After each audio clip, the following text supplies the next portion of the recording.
এখানে গণতন্ত্র প্রতিষ্ঠিত করাই আমাদের লক্ষ্য। শান্তি প্রতিষ্ঠিত করতে গিয়ে যদি আমাকে সেটিংয়ের রাজনীতি করতে হয় আমি হাজারবার করব। তোলা যাবে না, দোকান বন্ধ করা যাবে না, এটা আমি পরিষ্কার বলেছি। আর তৃণমূলের সময় যে সমস্ত রেজিস্টার্ড ক্রিমিনাল ছিল, যারা এলাকায় লাগাতার অত্যাচার করেছে, কোটি কোটি টাকা লুটেছে, সব লোককে ছাড়া হবে না। সেই সব ক্রিমিনাল আপনারা দেখবেন, আমরা 17-18টা নাম আমরা দিয়েছিলাম, তার মধ্যে 9 জন একদম রেজিস্টার্ড ক্রিমিনাল, 9 জন তারা অ্যারেস্ট হয়েছে। নমস্কার, দেখছেন নতুন বাংলা নিউজ পপুলার আর আমি উজ্জ্বল সরকার। দেখুন, নতুন বাংলা নিউজের পর্দায় একাধিক খবর গত নির্বাচনের ফলাফলের পর আমরা করেছি এবং সেই খবরের জেরে বিভিন্ন সময় বিভিন্ন জায়গায় আপনারা কমেন্ট বক্সে অনেক মতামত জানিয়েছেন, যেখানে অনেক মতামত বিধায়ককে নিয়েও হয়েছে। আপনারা জানেন যে চাকদার বিধায়ক দ্বিতীয়বার আবারও বঙ্কিম ঘোষ হয়েছেন এবং বিপুল ভোটে মানুষের আশীর্বাদ দিয়ে হয়েছেন। এবং বিধায়কের কাছে আপনাদের যে দাবি, দেখুন, প্রথম কথা যেটা বলতে চাই যে চাকদার বিধায়ক বঙ্কিম ঘোষকে জিতিয়ে নিয়ে এসতে সাধারণ মানুষ, আমার আপনার মতো সাধারণ ভোটার, যারা 2 হাত তুলে আশীর্বাদ করে তাকে বিধায়ক করেছে। এবং সেই বিধায়ক জেতার পরে বিধায়কের কী কী ছিল আপনারা কী কী দেখেছেন, যে জেতার পর থেকে যাতে চাকদহ বিধানসভায় আইন শৃঙ্খলা, একদম প্রশাসনিক দক্ষতা থেকে শুরু করে সমস্ত কিছু ঠিকঠাক থাকে, আপামর সাধারণ মানুষ যাতে সুস্থভাবে তাদের ব্যবসা বাণিজ্য করে সংসার প্রতিপত্তি চালাতে পারে, সেই ভূমিকা নিয়েই চাকদার বিধায়ক বঙ্কিম ঘোষ এ প্রান্ত থেকে ও প্রান্তে ছুটে বেরিয়েছেন। কোথাও কখনো কারো দোকান খুলেছেন এবং সেই দোকান খোলানো নিয়েও অনেক কমেন্ট বক্সে বা গুঞ্জন শোনা যাচ্ছিল, এই তো বড় সেটিং হয়েছে, বড় কিছু আদান প্রদান হয়েছে, নাহলে দোকান খুললো কেন। দেখুন, এই সেটিং, এই বড় কিছু আদান প্রদান, এই রকম বিভিন্ন কমেন্ট বক্সে বিভিন্ন রকম সময় কিন্তু আমরা দেখেছি এবং সেই সব প্রশ্ন নিয়েই আজ আমার সঙ্গে রয়েছে চাকদার বিধায়ক বঙ্কিম ঘোষ। আমি বঙ্কিমদার কাছে যাব। বঙ্কিমদা, দেখুন, 4 তারিখের ফলাফলের পর চাকদা বিধানসভা জুড়ে গেরুয়া ঝড়, গেরুয়া বৃষ্টি এবং গেরুয়াময় বিভিন্ন দিকে বিজয় মিছিল, একদিকে দীর্ঘদিনের কর্মীদের বাঁধ ভাঙা উচ্ছ্বাস, তার মাঝে বিভিন্ন জায়গা থেকে খবর আসছিল কোথাও হয়তো প্রাক্তন শাসক দলের কর্মীদের তারা, কোথাও হয়তো প্রাক্তন শাসক কর্মীদের আপনার দোকানে তালা, কাউকে হয়তো গায়ে হাত। এবং তারপরে 4 তারিখে আপনি জেতার আনন্দ ভুলে যেভাবে চাকদাহ বিধানসভা ছুটে একাধিক দোকান খুলে দিয়েছেন এবং একাধিক প্রাক্তন নেতার বাড়িতে গিয়ে তাদের পাশে দাঁড়িয়েছেন এবং সার্বিকভাবে চাকদার মানুষ চাকদায় যাতে শান্তি প্রতিষ্ঠা হয় তার চেষ্টা করেছেন। কিন্তু সেই চেষ্টাও কিছু নিন্দুকরা কমেন্ট বক্সে বলছে আপনি নাকি সেটিংয়ে আছেন, অর্থাৎ সেটিং রাজনীতি আপনি করছেন। কি বলবেন বলুন তো এই বিষয়টা একটু। দেখুন, আমরা এখন শাসকে, আমরা এখন বিরোধী নেই। শাসকে থাকা মানে দায়িত্ব আর দায়বদ্ধতা নিয়ে কাজ করা।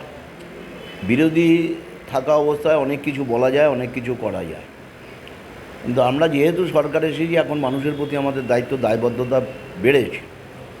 আমাদের প্রদেশের সভাপতি সমীর ভট্টাচার্য 4 তারিখের পর থেকে লাগাতার টিভিতে প্রচার করেছেন যে পশ্চিমবাংলায় কোনো অরাজকতা তৈরি করা যাবে না, কোনো দোকান বন্ধ করা যাবে না, কোনো দোকানে ফ্ল্যাগ মারা যাবে না, তালা মারা যাবে না, কোনো বিরোধীদের গায়ে হাত দেওয়া যাবে না, অর্থাৎ শান্তি প্রতিষ্ঠিত করতে হবে, এটা আমাদের দায়িত্ব। তিনি এও বলেছিলেন যে আমাদের বহু কর্মী বিনা কারণে জেল কেটেছেন, নন অ্যাভেলেবল সেকশনে গেছেন, মার খেয়েছেন, এলাকা ছাড়া হয়েছে, খুন হয়েছে। সেই জ্বালা আমাদের মধ্যে কাজ করতে পারে, কিন্তু সেই জ্বালা আমাদের ভুলে কোনো প্রতিহিংসার পথে না গিয়ে উন্নয়নকেই আমাদের একমাত্র লক্ষ্য করে আমাদের এগোতে হবে। এই নির্দেশ পাওয়ার পর আমি 4 তারিখে আমাদের চাকদা বিধানসভায় যাতে শান্তি প্রতিষ্ঠিত থাকে, 4 দিন ধরে টানা 4খানা মাইক দিয়ে প্রচার করেছি শান্তি প্রতিষ্ঠিত করার।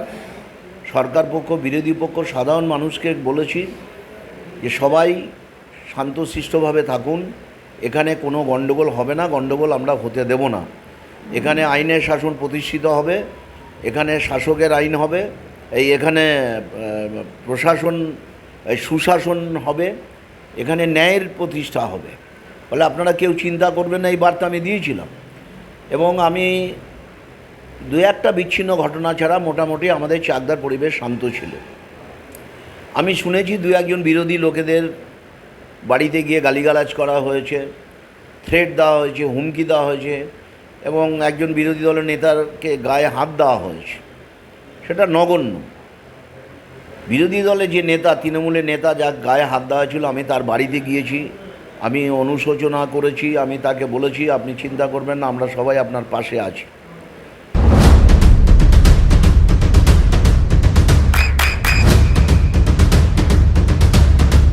বৃষ্টিতেই স্বস্তি। বৃষ্টি অ্যাকোয়া, বিশুদ্ধ পানীয় জল। আমি আগেও বলছি, এখনও বলছি, এখানে গণতন্ত্র প্রতিষ্ঠিত করাই আমাদের লক্ষ্য। সরকার পক্ষ, বিরোধী পক্ষ, সর্বদলীয় রাজনৈতিক দল এখানে গণতান্ত্রিক অধিকার নিয়ে এখানে রাজনীতি করবে, এটাই বিজেপির স্ট্র্যাটেজি। ফলে শান্তি প্রতিষ্ঠিত করতে গিয়ে যদি আমাকে সেটিংয়ের রাজনীতি করতে হয়, আমি হাজারবার করব। সরকার পক্ষ হোক, বিরোধী পক্ষ, কাউকে গায়ে হাত দেওয়া যাবে না, সাধারণ মানুষের গায়ে হাত দেওয়া যাবে না, জোর করে তোলা যাবে না, দোকান বন্ধ করা যাবে না, এটা আমি পরিষ্কার বলেছি। আর তৃণমূলের সময় যে সমস্ত রেজিস্টার্ড ক্রিমিনাল ছিল, যারা এলাকায় লাগাতার অত্যাচার করেছে, কোটি কোটি টাকা লুটেছে, লুটেদার মতন লুটেছে, যারা মাফিয়াগিরি করেছে, জমি লুট করেছে, সেই সব লোককে ছাড়া হবে না। সেই সব ক্রিমিনাল আপনারা দেখবেন, আমরা 17-18টা নাম আমরা দিয়েছিলাম, তার মধ্যে 9 জন একদম রেজিস্টার্ড ক্রিমিনাল, 9 জন তারা অ্যারেস্ট হয়েছে। তাদের নাম সবাই চাকদার মানুষ জানে। বাকি যে কজন আছে তারা খুব তাড়াতাড়ি অ্যারেস্ট হবে, এটা আমি দায়িত্ব নিয়ে বলছি, এলাকার বিধায়ক হিসাবে আমি বলছি। নতুন করে আমরা এখানে ক্রিমিনাল হতে দেব না। এখানে আমাদের দলেরও যদি কোনো লোক তোলাবাজির সাথে যুক্ত হয়, অন্যায়ভাবে পয়সা তোলে বা কারো গায়ে হাত দেয়, তাকেও ছাড়া হবে না, এটা প্রশাসনকে পরিষ্কার বলে দেওয়া হয়েছে। দেখুন, আমাদের কিছু তো নিন্দুক থাকবেই, তারা তো কিছু কথা বলবেই বিরোধী হিসাবে, বলুক, তাতে আমার কোনো আপত্তি নেই। কিন্তু যদি কেউ প্রমাণ করতে পারে যে আমি কোনো সেটিংয়ের রাজনীতি করছি, আমি কোনো তোলাবাজি করছি, আমার বিরুদ্ধে আইনের রাস্তা খোলা আছে, আমার বিরুদ্ধে যে কেউ ব্যবস্থা নিতে পারে। কিন্তু প্রকৃত অর্থে আইনের শাসন প্রতিষ্ঠা করতে গিয়ে, একজন বিধায়ক হিসাবে শান্তি প্রতিষ্ঠিত করতে গিয়ে যা করার আমি তাই করব, আমার দলের লোকরাও যদি করে আমি তাই করব। এখানে কোনো রকম মানে হিংসাত্মক কার্যকলাপ এখানে করা যাবে না, অসামাজিক কাজকর্ম করা যাবে না, ব্যবসায়ীদের ব্যবসা করতে দিতে হবে। আমি ব্যবসায়ীদেরকে বলেছি, বারবার মিটিং করে বলেছি, ওরা আমায় সংবর্ধনা বলেছে, অতীতে আপনারা যাকে যে টাকায় দিয়ে থাকুন ভয়ে, বিজেপি আসার পর যদি কোনো লোক আপনাদের কাছে একটা টাকা নিতে চায়, আপনারা থানায় যাবেন, আইনের পথ নেবেন, অথবা আমাকে জানাবেন। আমি শুনেছি আমার নাম ভাঙিয়ে কেউ কেউ অনৈতিক কাজ করার চেষ্টা করেছে। এই প্রশ্নে আমি থানাকে একটা চিঠি পাঠিয়েছি, এসপিকে একটা চিঠি লিখেছি যে আমার নাম ভাঙিয়ে মিথ্যে কথা বলে কেউ কেউ অনৈতিক কাজ করার চেষ্টা করছে। যদি এরকম কেউ কাজ করে, তাহলে সাথে সাথে তাকে অ্যারেস্ট করতে বলেছি এবং প্রয়োজনীয় ব্যবস্থা নিতে বলেছি, অথবা আমাকে ফোন করে জানাতে বলেছি। দয়া করে সেই সব মানুষদের বলবো, কোনো ভয়ের কাছে মাথা নত করে কারোর সাথে অর্থ লেনদেনে যাবেন না। আপনারা মাথা উঁচু করে এখানে চলুন, আমরা আপনাদের পাশে আছি, বিধায়ক হিসেবে আমি আছি, আমাদের পার্টি আছে, এটা আমি দায়িত্ব নিয়ে বলতে পারি। একদম দাদা, এই যে দেখুন, একদম সরাসরি যেটা আপনি একদম সবচেয়ে বড় কথা বললেন, যে চাকদার মানুষকে শান্তিতে রাখতে আপনাকে যা করতে হয় তাই করতে হবে। তার কারণ শান্তিতে রাখার জন্যই তো ছুটে বেরিয়েছিলেন। এবং সেই জায়গায় দাঁড়িয়ে একটা ঘটনা খুব রয়েছে, যে শহরের একটি রেস্টুরেন্ট আপনি খুলে দিয়েছিলেন 2-3 দিন পর, এবং সেখানে আমরাও উপস্থিত ছিলাম, সেটাও খবর হয়েছিল। এবং তারপরেই দেখা গেল সেদিন সেই রেস্টুরেন্টে ভাঙচুর চালালো। সেই জায়গায় আপনার স্ট্যান্ড পয়েন্ট কী থাকলো, কী বলবেন যদি বলেন? দেখুন, আমার স্ট্যান্ড পয়েন্ট ছিল যে আমাদের কোনো পার্টির পতাকা কোনো দোকানে লাগিয়ে দোকান বন্ধ করা যাবে না। আমি 4, 5, 6 তারিখে যখন শুনলাম যে একটি দোকান, একটা রেস্টুরেন্ট, সেই দোকানে বড় বড় আমাদের পার্টির 2টো ঝান্ডা রাত 1:30টার সময় আমাদেরই পার্টির কোনো লোক সে গিয়ে মেরে দিয়েছে তার ব্যক্তিগত রাগের জন্য। তার ব্যক্তিগত স্বার্থ রক্ষার জন্য সে পার্টির পতাকা ব্যবহার করবে, আমরা এটা হতে দেব না। আমাদের পার্টির রাজ্য প্রেসিডেন্ট বারবার বলেছে, পার্টির পতাকা কোথাও বেঁধে সেটাকে দখল করা যাবে না, সে জমি হোক আর দোকান হোক। আমি থানাকে রিপোর্ট করেছি, আমার পার্টির স্থানীয় নেতৃত্বদেরকে বলেছি, পুলিশকে বলেছি, সেন্ট্রাল ফোর্স নিয়ে আমরা দল বেঁধে 30-35 জন গিয়ে সবার সামনে দোকানের আমি ওই পতাকা খুলে দিয়েছি এবং দোকানটা খুলে দিয়েছি। যদি তার কোনো অন্যায় থাকে, আমি সেখানে দাঁড়িয়েই বলেছিলাম, যার যদি ওই দোকানের প্রতি, দোকানদারের প্রতি কোনো অভিযোগ থাকে, আপনারা থানায় অভিযোগ করুন অথবা আমাকে জানান। কিন্তু অন্যায়ভাবে একটা দোকান বন্ধ করে দেবে, এটা আমি বরদাস্ত করতে পারবো না। তাতে যদি কেউ আমাকে সেটিংয়ের রাজনীতি বলে, আমি হাজারবার সেটিংয়ের রাজনীতি করব, কিন্তু পার্টি বিরোধী কাজ আমরা করতে দেব না। যাদের রাজনৈতিক চেতনা নেই তারা এইসব কাজ করে, পার্টি মনে করে এগুলো পার্টির জঞ্জাল, তাদেরকে আমরা এইভাবে ব্যবহার হতে দেব না। কোনো অভিযোগ কারোর প্রতি থাকলে থানায় যাবে, অভিযোগ করবে, এটা আমরা করেছি। কিন্তু তারপরেও ওই রেস্টুরেন্টের মালিক সরকারি জায়গা দখল করে সে দোকান করেছিল। আমার কাছে অভিযোগ এসেছিল, আমি পৌরসভাকে জানিয়েছিলাম। পৌরসভা তারপরেই ওখানকার ইঞ্জিনিয়ার দিয়ে তার যে অংশটা সে সরকারি জায়গা দখল করেছে সে বুলডোজার দিয়ে ওই জায়গাটাকে পুরো ভেঙে দিয়েছে। তাহলে সেটা কেন করা হলো যদি সেটিংয়ের রাজনীতি হবে? ফলে এই আজগুবি গল্প বলে লাভ নেই। আমার কাজ, মানুষ আমাকে দায়িত্ব দিয়েছে কাজ করার জন্য, আমি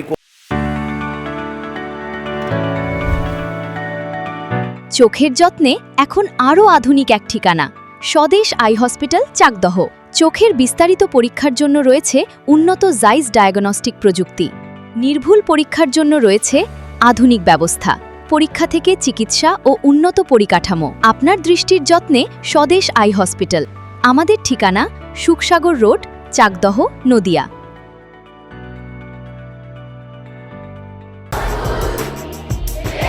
আপনার সন্তানের উজ্জ্বল ভবিষ্যতের সঠিক দিশা JRS public school.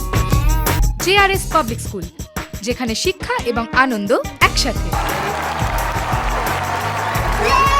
JRS public school has an excellent team of teachers for the holistic development of your child. আপনার সন্তানের উজ্জ্বল ভবিষ্যতের একমাত্র ঠিকানা জেআরএস পাবলিক স্কুল। আপনি কোথায় ইনভেস্ট করবেন, কেন করবেন, বুঝতে পারছেন না তো? সঠিক গাইডলাইন পেতে আজই আসুন নদিয়ার চাকদাতে নিবেদিতা প্রাইভেট লিমিটেডে। Nivedita private limited, marketing and distribution service. Balcony বা সিঁড়ির রেলিং, মডিউলার কিচেন বা ড্রয়িং রুম, এক কথায় আপনার স্বপ্নের বাড়িকে করে তুলুন আরো সুন্দর। Chakda ply centre, gorgeous look বা কোয়ালিটি সবে 3 নম্বর 1 Chakda ply centre. Chakda ply centre, KBM, Chakda, Nadia. হোমওয়ার্কটা করেছো? হ্যাঁ স্যার। এ বাবা, ভুল করেছো কেন? চোখে কেমন ঝাপসা দেখছি, লিখতে আর পড়তে খুব সমস্যা হচ্ছে। চাকদার মডার্ন অপটিক্স থেকে ভালো চোখের ডাক্তার দেখিয়ে নাও। প্রতিদিন প্রকৃত চোখের ডাক্তার ও দৃষ্টি বিশেষজ্ঞ মডার্ন অপটিক্স, চাকদহে। চাকদা অ্যালুমিনিয়াম সেন্টার, প্লাই, কাঁচ, laminates, kitchen fittings, door lock, window ও অ্যালুমিনিয়ামের খুচরো ও পাইকারি বিক্রেতা। চাকদা অ্যালুমিনিয়াম সেন্টার, পূর্বলালপুর 50 নম্বর রেলগেটের পাশে, চাকদা, নদিয়া। নদিয়া জেলার সবথেকে বড় বিল্ডার্স চাকদার মা মনসা বিল্ডার্স, রড ও সিমেন্টের পাইকারি ও খুচরো বিক্রেতা। মা মনসা বিল্ডার্স, পদ্মবিলা, চাকদা, নদিয়া। রুম রে মাত্র 1500 টাকা থেকে স্টার, খাওয়া দাওয়া রিজনেবল প্রাইস। নদিয়ার একমাত্র 3 স্টার ক্যাটাগরি হোটেল এনবি সোনার বাংলা হোটেল, কল্যাণী এইমসের ঠিক উল্টো দিকে, কল্যাণী, নদিয়া।